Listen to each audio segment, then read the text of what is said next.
Hello hi, నేను miss సత్య. ఈరోజు mutton పాయ చేసాము, మీకు కూడా చూపిస్తాం. ఫస్ట్గా మటన్ కాలు మంచిగా వాష్ చేసి పక్కన పెట్టుకొని ఇప్పుడు ఆయిల్ పోసుకొని కొన్ని మసాలాస్ యాడ్ చేసింది మా అమ్మ. ఫస్ట్ బేలీఫ్ వేసుకోండి, 2 ఇలాచి అండ్ దాల్చిన చెక్క. ఇప్పుడు ఆనియన్స్, పచ్చిమిర్చి, పుదీనా, కరివేపాకు వేసుకొని కొద్దిగా ఫ్రై అయ్యాక పసుపు వేసుకోండి. అండ్ వాష్ చేసి పెట్టుకున్న లెగ్స్ దీంట్లో వేసేయండి, మటన్ లెగ్స్. మంచిగా కలుపుకోండి, అడుగంటనివ్వద్దు. ముందే కొద్దిగా వాటర్ పోసుకోండి.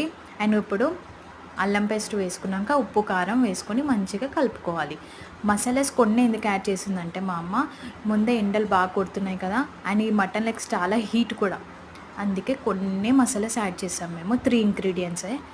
అండ్ ఇప్పుడు టమాటో వేసుకొని కొత్తిమీర వేసుకోండి, వాటర్ పోసుకోవాలి. ఇప్పుడు ముందే టేస్ట్ చూడండి. అండ్ ఇది హెల్త్ పరంగా కూడా చాలా బెనిఫిట్స్ ఉన్నాయి దీంతో.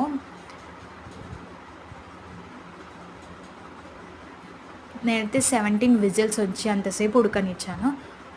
మీరు కూడా ఒకసారి ఇలా ట్రై చేయండి, చాలా సింపుల్ ఉంది కదా, సూపర్ టేస్ట్ వచ్చింది ఇలా చేస్తే. చూడండి, హై ఫ్లేమ్లో 17 విజిల్స్ వచ్చేంతసేపు ఉడకనివ్వాలి. సో ఉడికింది మంచిగా. ఇది దించే ముందు ఫస్ట్గా కొద్దిగా ధనియా పౌడర్, గరం మసాలా వేసుకొని కొద్దిసేపు ఉడికాక సర్వ్ చేసుకోండి.